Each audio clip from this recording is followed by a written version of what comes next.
John, Yes. 15th chapter, Okay. Yes. starting at the first verse. Okay. Yeah, so it's a discourse there with the Lord telling you who He is, and then He tells you who His Father is, Look out, man. and then a little later He lets you know who you are. Yeah, I hear you. But it speaks of as I said the other day, a family business. Yeah. Because the Lord started off saying that I am the true vine, Exactly. and my Father is the husbandman. Now, what's important about that is a husbandman is a farmer, basically, or also is a person who cultivates the land. And when you think of cultivation, it's about raising something under your control and making sure it has everything that it needs to grow. So He was letting us know that His Father is basically a cultivator. And in the text there, He points out the fact that every branch in Him that beareth fruit, His Father will prune it, purge it, so it'll bring forth more fruit. But He also pointed out the fact that every branch in Him that don't bear fruit, well, the Father, He take them away. Look out. Now, I'm going to let you read into that what you want. Yeah. But I want to just talk for a minute about the relationship this morning of the Father and the Son and us as brethren. And what we have is, I gave the expression that when I was growing up, my granddaddy was considered a barbecue man because he was in the barbecue business. If you want to see a man work with a hog, you should have met my granddaddy. And my daddy was also in the barbecue business. He was in the business by default because his daddy was in the business. And we as kids, we all had a part. So there was no place in town where somebody didn't say and relate us to being called Kimberly. Kimberly was the name of the barbecue restaurant. And we would often take on the name of the restaurant that represented our family. So we were all in the barbecue business. So what that's telling you is that, again, there's a reason why they say that the apple don't fall too far from the tree. Ow. See, it's just something about that. See, because if your daddy was a certain way, chances are you ain't gonna be too far from it. Look out, man. See, you heard us talk about Jehoram the other day, and Jehoram's daddy was Ahab, and his mama was Jezebel.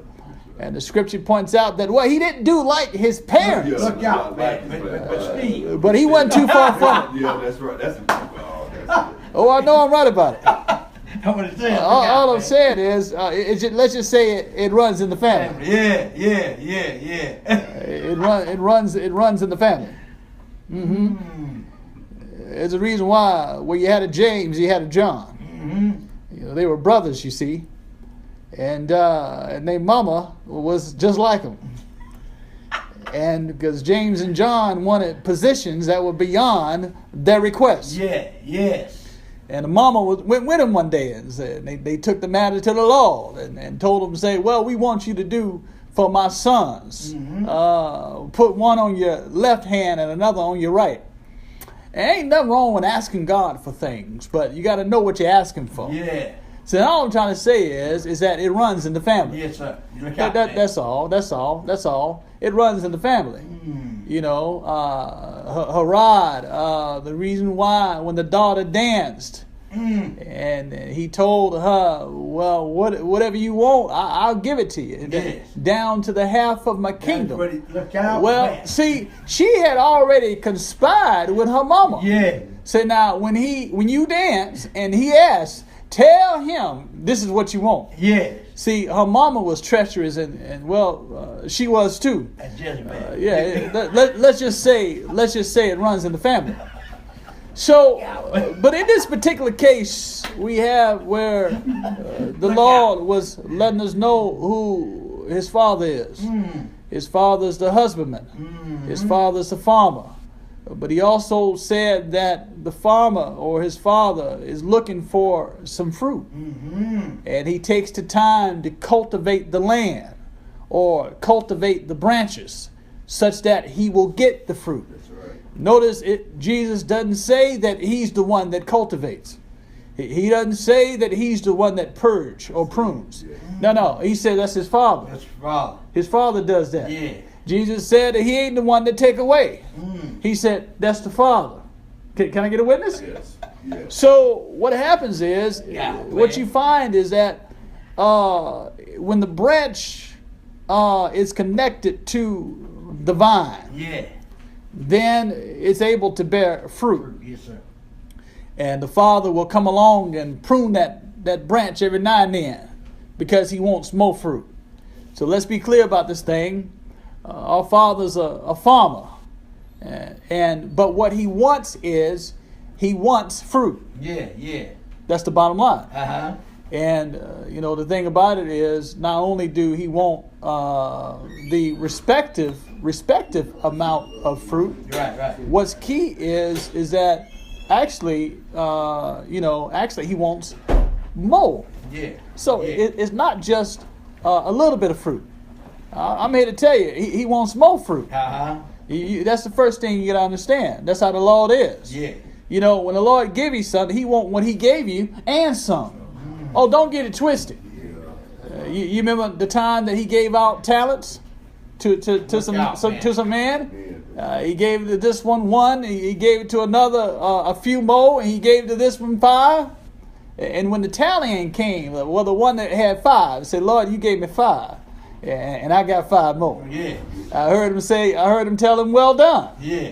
And the one that came and said, for example, "You gave me 3, I got 3 more." Yeah. I heard him say, "Well done." But the one that came and said, "Lord, I knew you to be an austere man, taking up where you ain't laid down and reaping where you ain't sowed. So I went and hid your money. I went and hid your money in the earth." And the Lord said, "You knew I was an austere man, taking up where I didn't lay down, reaping where I didn't sow.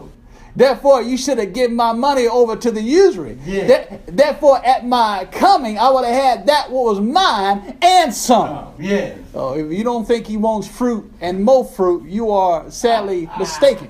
Look out. Look Huh? out, man. I know I'm right about it. Look out. I know I'm right about it. So what you have here is the Lord was pointing out the fact of who his daddy was. Yeah. And who we are. Jesus said again, he's the vine. And there's only one. He said he's a true vine. True vine. And we're all branches. Uh-huh. Now, let me talk about the connection of a branch to a branch. I'm here to tell you that a branch is not connected directly to another branch. The only connection I have to you guys is the vine. Oh, I wish I could talk about this for a minute. Man. Our fruit may brush up against one another from time to time. Yes. You can look at any tree and see the limb, the fruit on this limb may dangle and touch the fruit on another limb. I got that. But of a truth, those limbs are not connected one to another. Look out. Can I get a witness? Look out. See, so you got to understand that the only connection that you really have is to the vine. Now, then you say, well, are we brothers? Well, I don't know. Are you connected to the vine? Look out. I mean, Look out, man. Look out. The farmer ain't got but one vine, but he's got many branches. Yes. But every branch is connected to the same vine. Yeah. Oh, I know I'm right about it. Yeah. I know I'm right about it. So you got to understand that. So in being connected to the vine, it's important to know about the physicality. That once again, a branch cannot bear fruit on its own. We've been around long enough. You can have where a limb laying in the ground, even if it has fruit on it. Well, just wait a while. Yeah, that's right. It will wither and die. And we know this. And we know that common sense will tell you that, well, if it had not lost its connection, it'd have been all right. Look out. Ain't that right? Huh? The branch has to be connected to the vine. Because the substance, the sap, we call it sap, it flows from the vine through the branches, and it keep on flowing. And what you see, it turns into fruit. Oh, I know I'm right about it. So you got to understand that he's looking for the fruit. Yeah. So the business that the Father has is he's in the fruit business. You know, he sows the seed, right? Because we were all sold. We're the good seed that was sold by the Lord. He put us here, right? We have our connection. And oh, by the way, the only connection you have to the farmer is the vine. That's true. Oh, I know I'm right about it. Because remember, every branch that's not connected to the vine gets cast out. That's right. It has no connection to the farmer, Look out, man. to the husbandman, to the father. So the only connection that any branch has is through the vine. Yeah. That's why it is tell you that all my help come from the Lord. All right. That's why the Lord would tell you that I'm the door. By me, if any man enter in, he shall be saved. Isn't that right? Ain't but one door. That's why he told him. That's why when they told him to show the way, he says, "I am the way, the truth, and the life. That's what he said. No man cometh unto the Father but by me." I know I'm right about it. So that's what it is. So we need to understand that God is looking for the fruit. And fruit, we're talking about, Philippians will tell you that he's talking about fruits of righteousness, which are by Jesus Christ. So he is looking for the fruit. Remember, God is holy. God is here. And remember, he's not connected to this whole world. He can't be. So what happens is, he's connected to the Lord, and he's connected to us through the Lord. And the Lord is in us. Yeah. And that fruit that gets produced, the world can have access to the fruit. Oh, I wish there's a piece of scripture that says, "Oh, taste and see that the Lord is good." See, the world will never know that the Lord is good until they have a taste. They got a taste. Well, they can't taste God directly. He's holy. Yeah. And they're in sin. Yeah. But they can taste your fruit, can't they? Look out, man. When you go forth and you show love, they can feel that. When you go forth and show mercy, they can taste that. Look out now. When you go forth and extend a helping hand, they can taste that. So what they're tasting is, they're tasting the fruit that came from God. Look out, man. Oh, we just talking about the branches and the vine this morning. It's just the truth. It is. So that's how this whole thing works. Again, so we're connected in the vine, and the vine is definitely connected to the Father. Yes. And it all flows together.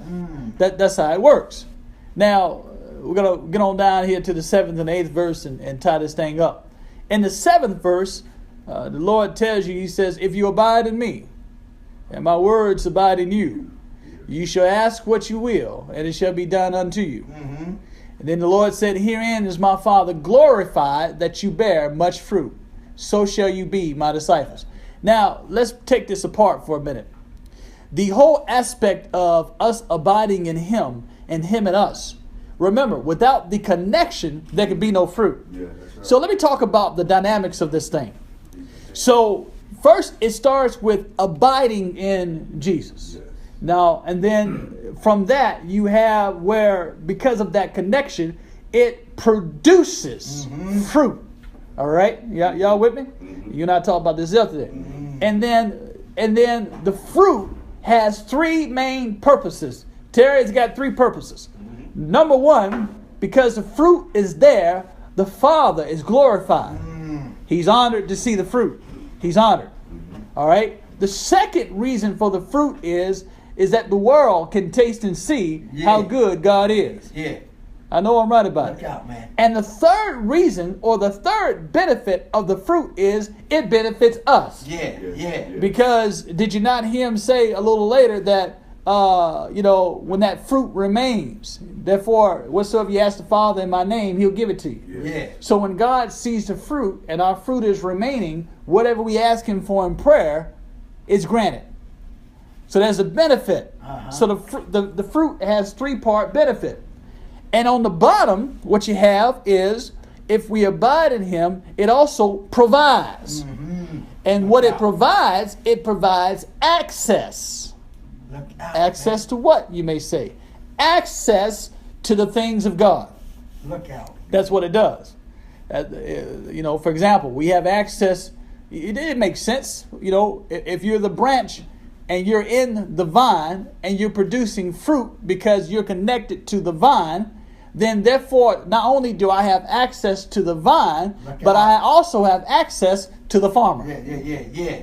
Did we say that the farmer takes care of the branch that bears fruit? Are y'all with me? Yeah. Huh? That's what it means. Now, what things of the farmer do I have access to? Well, how about this? First, I have access to his peace. Yeah. Jesus says, peace I leave with you. My peace I give unto you. Not as the world give I unto you. Let not your heart be troubled. Look out. Neither let it be afraid. So we have access to his peace. Isn't that right? Yeah. Well, what's some other things we have access to?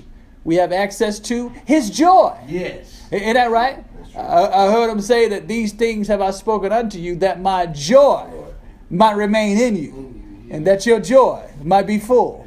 So we have access to his joy. But also, too, we have access to his presence. Isn't that right? Yes. Look out. Yes. Huh? I don't know when the Father stops by and prunes, but I don't know if it's in the morning or in the afternoon. But he's going to show up after a while. Because he is committed to pruning every branch that's connected to the vine. Yeah. That means he's got to show up. Yeah. See, so now you have access to his presence. See, Adam knew that, see. Adam was accustomed to God stopping by every day. Adam and Eve knew that if they waited a little while, that we'd hear his voice in the cool of the day. Isn't that right? And where were they at? They were in the garden. Yeah.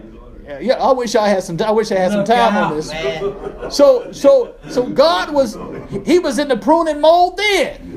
Stop by and check on him. Yeah. One to take away the things that don't match who he is. Look out. Oh, I know I'm right about it.